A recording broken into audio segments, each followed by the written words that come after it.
Hello everybody, আসসালামু আলাইকুম।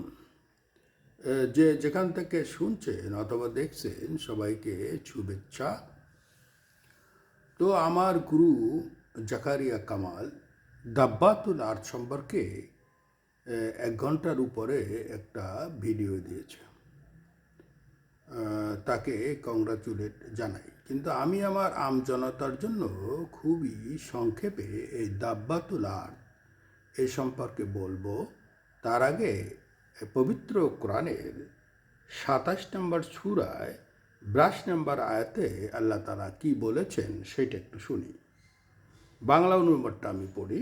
যখন তাদের প্রতি কথা অর্থাৎ শাস্তির কথা কার্যকর হবে, তখন আমি তাদের জন্য পৃথিবী থেকে একটি জীব বের করব বা প্রাণী বের করব, যা তাদের সঙ্গে কথা বলবে। এটি বলবে, মানুষ আমার নিদর্শনগুলিকে বিশ্বাস করত না। সদাকাল্লাহুল আলিউল আযীম। এর ব্যাখ্যা একটু বলি।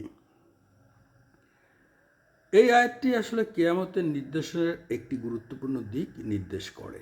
এখানে বলা হয়েছে পৃথিবী থেকে এক প্রকার জীব বেরোবে, যা মানুষের সঙ্গে কথা বলবে এবং তাদের অস্বীকৃতির কথা জানাবে।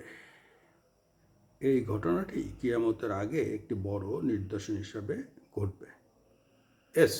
এটা আমি বিশ্বাস করি, যেহেতু এটা কোরআনের কথা, এটা আমি শতভাগ বিশ্বাস করি।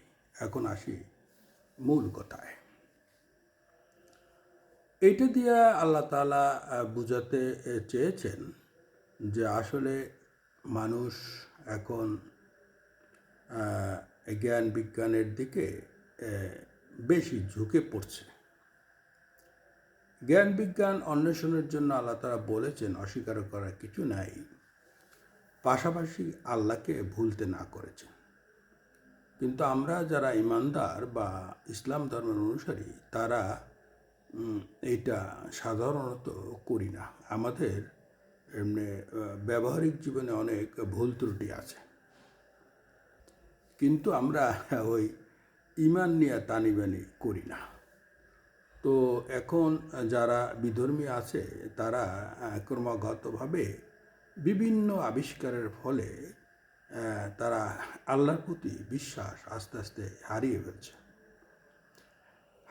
ফেলছে এবং এই যে হারিয়ে ফেলবে, এটা কিন্তু মহান রব্বুল আলামিন জানেন এবং এইটায় বাইবেলে বহুবার আল্লাহ তাআলা এটা বলেছেন। এমনকি আমি আজকের একটা সূরাতে বলেছিলাম যে ইহুদিরকে বিতাড়নের কথা বলেছিল। ইহুদিরা কিন্তু প্রথম একবার বিতাড়িত হয়েছিল, 50 বছর আটকাও ছিল। তারপর আবার মুক্তি পেয়ে আবার তারা জড়ো হয়েছিল এবং তারা ওই টেম্পল গড়ায় মনোনিবেশ দিয়েছিল। কিন্তু যখন তারা আবার অত্যাচার শুরু করেছে, আল্লাহ তাআলা তাদেরকে আবার বিতাড়িত করেছিল। এখন হলো থার্ড টাইম। এখন থার্ড টাইমে তারা আবার একত্রিত হয়ে একটা রাষ্ট্র নাম ইসরায়েল রাষ্ট্র নামের একটা ছোট্ট রাষ্ট্র করেছে এবং সেই ছোট্ট রাষ্ট্রে আশেপাশের সমস্ত রাষ্ট্রকে, ইভেন নিজের রাষ্ট্রের ভিতরেও যারা বাসিন্দা ছিল বা ফিলিস্তিন একটা রাষ্ট্র ছিল, তারা তছনছ করে ফেলতেছে। এইটা তারা ইজিপ্ট, সিরিয়া, লেবানন, জর্ডান এবং মাঝে মাঝে ইরানের উপরও হামলা চালায়। তারা লণ্ডভণ্ড করে দিচ্ছে। এইটার পূর্বাভাস কিন্তু আপনার বাইবেলে আছে বিস্তারিত। যাই হোক, এবং তারা তো জ্ঞান বিজ্ঞানে অনেক আগানো এবং তাদের জ্ঞান বিজ্ঞান দ্বারা যেসব জিনিস আবিষ্কৃত হচ্ছে, যারা মূল আল্লাহ তাআলার বাণীকে ভুলে এখন ওই সব আবিষ্কারের দিকে নজর দিচ্ছে। যেমন তারা এখন সফটওয়্যার আবিষ্কার করেছে এআই, আর্টিফিশিয়াল ইন্টেলিজেন্স, বহু ব্রাঞ্চ এটার আছে এবং এদের কারিশমাও বিভিন্ন ধরনের। এরা এই এআই দ্বারা কথা বলা যায়, এই এআই দ্বারা আপনার বুদ্ধি বিবেচনাকে সংশোধন করতে পারে, কারেক্ট নির্দেশনা দিতে পারে, যার কারণে এরা সৃষ্টিকর্তাকে প্রায় ভুলতে বসেছে।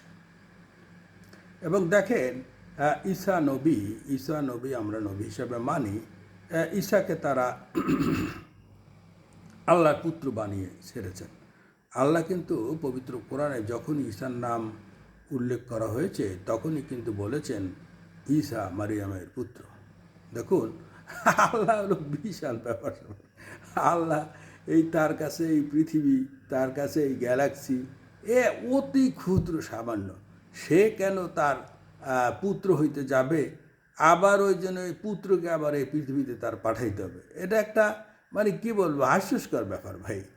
আল্লাহ তাআলা হলো মহান, আল্লাহ তাআলা হলো ব্যাপক, বিরাট ব্যাপার সবার।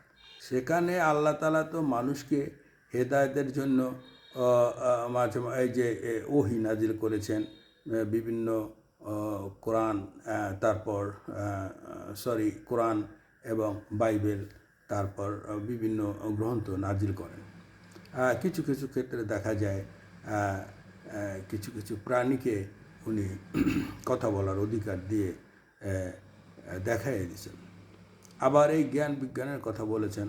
দেখেন, সুলাইমানকে এমনই জ্ঞান দিয়েছিল, সেই জ্ঞানের বদৌলতে সে কিন্তু আপনার সমস্ত প্রাণীর ভাষা বুঝত, তাই না? তার আন্ডারে অনেক আপনার জিনও ছিল, জিনরা তার আন্ডারে কাজও করতো।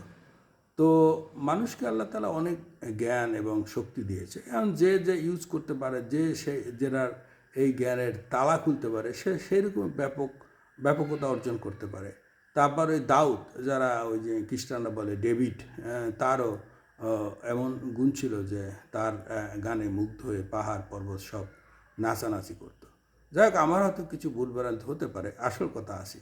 তো আল্লাহ একটা পর্যায়ে যেমন প্রাণীরে সে ওই যেন ওই কথা বলতে দিছে, যখন দেখবে যে মানুষ তো বড় তাফালিং করতেছে, এআই উমুক সুমুক হাবি জাবি বানাইয়া আমাকে ভুলতে বলছে, তখন তো কেয়ামত ঘনাই আসবে। আপনারা তো এন্টি ক্রাইস্ট, তারপর ওই জন্য ইমাম মাহাদি, ঈসা নবীর গল্প জানেনি। তো আমি একটু অ্যাড করি। এইটা হলো সেই জানা বা সেই যে ইতিহাস বা সেই যে ভবিষ্যৎবাণী, সে সাথে আমি সম্পূর্ণ একমত। তো আল্লাহ তাআলা এই পবিত্র কোরআনের এই যে 27 নম্বর সূরার 82 নম্বর আয়াতে বলেছেন যে আমি একটি জীব পাঠাবো। হ্যাঁ, আল্লাহ তাআলা সেই ক্ষমতা রাখেন এবং তেমনি কিন্তু ওই দাব্বাতুল আর্থ, দাব্বা মানে হলো জীব, আর্থ হলো মাটির একটা জীব উনি পাঠাই দেবেন বানাইয়া, এবং সেই দাব্বাতুল আর্থে কথা বলবে এবং অনেক ব্যাপার আছে, চিহ্নিত অচিহ্নিত ব্যাপার, যে ইমানদার কারা বা বেঈমান কারা, এগুলো সব ওখানে উনি চিহ্নিত করবেন। সেই প্রসঙ্গে আমি যাচ্ছি না। আল্লাহ তাআলাও তার আর্টিফিশিয়াল ইন্টেলিজেন্স মাটির ভিতর দিয়া বের করবেন, এবং ওই এখন এআই সেআই যাই বানাক, হ্যাঁ এটা বিজ্ঞানের জন্য অনেকই, কিন্তু সেটা পজিটিভ নিতে হবে। আল্লাহকে অস্বীকার করিয়া তারপরে এই যে হাবিজাবি বানাইলো, হেডে লইয়ে নাচানাচি কুদাকুদি করলে হবে না। আসলে আল্লাহ তাআলা অসীম, আল্লাহ তাআলা একক, আল্লাহ তাআলা মহান, আল্লাহই আমাদের একমাত্র প্রভু, ঈশ্বর, যাই বলেন, আল্লাহ ইজ আল্লাহ, অলমাইটি আল্লাহ। এইটাকে আমাদের স্মরণে, স্বপনে, অনুভবে রাখতে হবে। আল্লাহর নির্দেশনা মানতে হবে।